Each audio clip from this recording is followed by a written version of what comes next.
வணக்கம் ஹிரண்யஸ்ரீ. வணக்கம்னே. இலக்கிய கதாபாத்திரங்கள் சுற்றுல அஜித் குமாரும் ஐஸ்வர்யா ராயும் என்ன தலைப்புல பேச சொல்லி அனுப்பிச்சிருக்காங்க? என் தாய் அன்னை மீனாட்சி. மதுரையிலிருந்து இந்த மன்றத்தில் பேசுகிற ஹிரண்யஸ்ரீ அன்னை மீனாட்சி அப்படிங்கிற அழகான தலைப்புல பேச போறீங்க. சிறப்பா பேசுங்க. வாழ்த்துக்கள். நன்றி அண்ணே. பெண்ணாலும் கோட்டையிலிருந்து பெருமை மிக்க வணக்கங்கள்.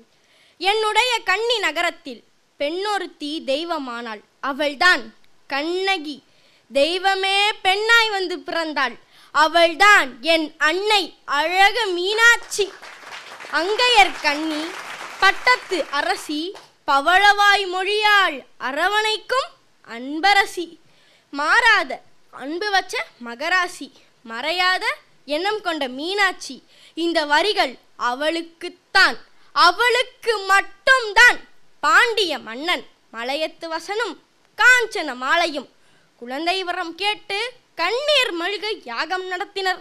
இதை கண்ட பார்வதி தேவி அகிலாண்ட ஈஸ்வரியே மனம் இறங்கி வந்து அந்த யாகத்திற்கு நெருப்பில் கிடைத்த பரிசாய் 3 வயது அழகிய பெண் குழந்தையாய் அவதரித்தாள். அவள்தான் எங்கள் விண்ணரசி. அவள் நெருப்பில் தோன்றினாலும் எங்கள் நெஞ்சத்தில் வீற்றிருக்கும் சாந்த சொரூபினி. அவள் பிறப்பே ஒரு அதிசயம். பிறக்கும் பொழுதே 3 ஸ்தனத்துடன் பிறந்தாள். இதை கண்ட மலையத்து வசனும் காஞ்சன மாலையும் உலகமே நின்றது போல் அதிர்ந்து போனார்கள். இதுவும் அப்பன் எம்பெருமானின் திருவிளையாடல்.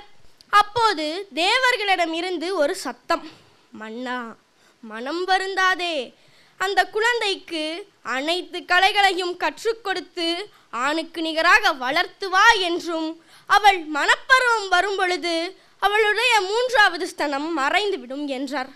பின்னர் அரசனும் மன அமைதி பெறுகிறார். அரசனும் அந்த குழந்தைக்கு கல்வி, வீரம், அனைத்து கலைகளையும் கற்றுக் கொடுத்து சிறந்த ஆளுமையையும் வளர்த்து தடாதகை மீனாட்சி என்று அழைக்கப்படுகிறாள்.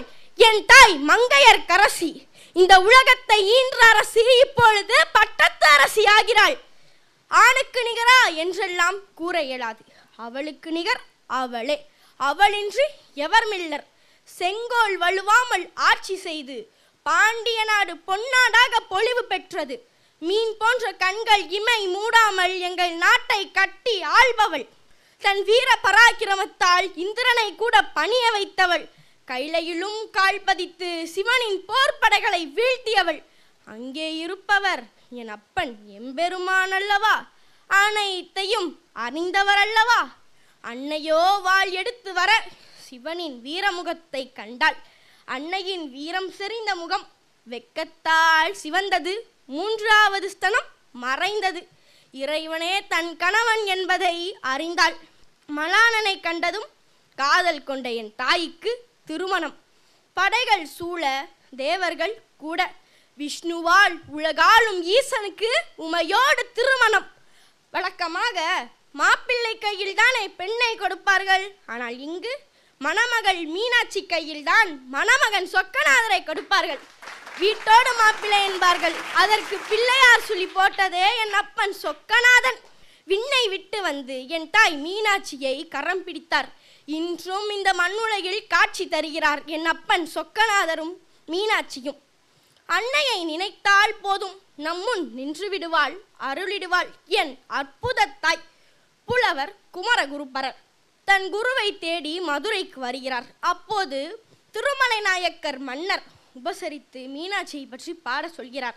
குமரகுருபரரோ மீனாட்சி அம்மை பிள்ளை தமிழை இயக்குகிறார். அதில் வருகை பருவம் என்ற பாடலை மீனாட்சி அம்மன் கோயிலின் மேடையில் அமர்ந்து பாடுகிறார்.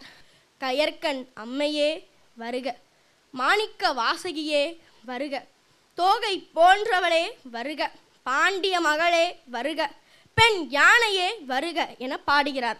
அப்போது என் தாய் மீனாட்சி இளநடை நடந்து வந்து குமரகுருபரருக்கு பவளமாலையை பரிசாக அளிக்கிறாள். இதை கண்ட குமரகுருபருக்கு மிகவும் ஆனந்தம். ஆட்சியர் ரூட்ஸ் பீட்டர் அன்னை மீனாட்சியின் மீது அளவற்ற அன்பு கொண்டவர். அவர் இரவில் உறங்கிக் கொண்டிருந்தாள். அந்நேரத்தில் திடீரென பச்சை பட்டுடுத்தி ஒரு பெண் குழந்தை கதவை தட்ட வெளியே வந்த ரூட்ஸ் பீட்டர் அச்சிறுமியின் பின்னால் சென்றார். திடீரென அவர் இருந்த மாளிகை இடிந்து விழ அவருடைய உயிரை காத்தவள் என் தாய் மீனாட்சி. அதனால் அவர் ரூட்ஸ் பீட்டர் மீனாட்சிக்கு தங்கத்தால் ஆன காலணியை பரிசாக வழங்கினார். ஆஹா, என் தாய் மீனாட்சியின் அற்புதங்கள் ஆஹாஹா எவ்வளவு! காசியில் இறந்தால் முக்தி கிடைக்கும். என் தாய் மீனாட்சியின் மதுரை மண்ணில் பிறக்கவே முக்தி கிடைக்கும். கருணை பொழியும் கண்களுடன் அகிலமெல்லாம் அருள்பாலிக்கும் என் தாய் மீனாட்சியை காண கண்கோடி வேண்டும். திருவிழாவை காண வேண்டும் என்று தோன்றுகிறதா? என்னுடன் வாருங்கள். ஒரு பக்கம் மயிலாட, மறுபக்கம் கிளி பேச மதுரையே குலுங்கும். ஒரு வாரமோ ஒரு மாதமோ அல்ல, வருடத்தில் 360 நாட்களும் அவளுக்கான நாள். என் அன்னை மீனாட்சிக்கான திருவிழாக்கள் தான். மதுரைக்கு வாரீர், அங்கையர் கன்னியின் அழகில் மயங்கி விடுவீர். நன்றி, வணக்கம்.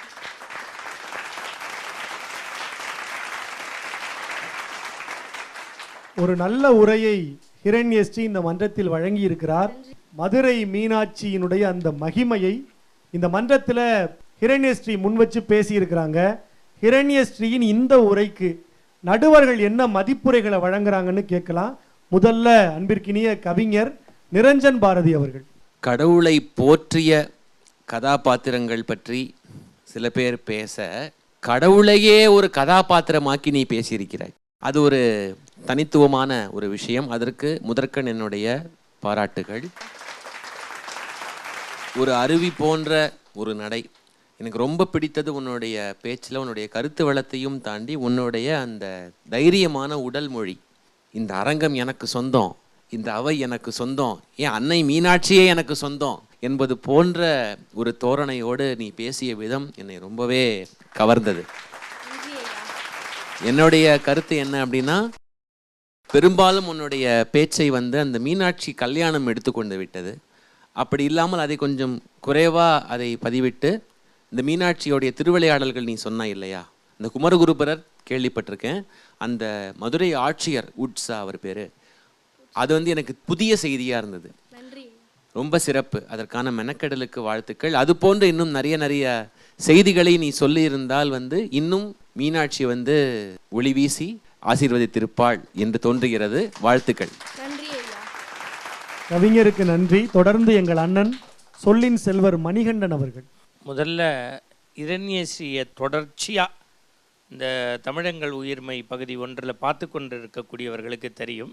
நீ இதய சகோதரர் சொன்னது மாதிரி அந்த மேடை ஆளுமை, கம்பீரம், உச்சரிப்பு, ஒரு பச்சை பட்டாடையில் ஒரு மீனாட்சியை பேசினா உனக்கும் மீனாட்சிக்கும் என்ன வித்தியாசம்னா கொண்டையும் கிளியும் இல்லை, அவ்வளோதான். இவருடைய பேச்சை கேட்டால் எப்படி இருக்கும்னு சொல்கிறேன். இந்த மல்லிகை, மதுரை மல்லிகை அப்படியே அரும்பரும்பாக கோர்த்து அவ கழுத்தில் போட்டால் எப்படி சிறக்குமோ அதுபோல் தமிழ் அன்னைக்கு இன்றைக்கு மீனாட்சியை மீனாட்சி மாலை சூட்டி இருக்கிறாய். மனமார்ந்த வாழ்த்து, மனமார்ந்த வாழ்த்து. நடுவர்களுக்கு நெஞ்சார்ந்த நன்றிகள். அற்புதமான உரையை வழங்கி இருக்கிற ஹிரண்யஸ்ரீக்கு ஒரு உற்சாகமான கைத்தட்டல்களால்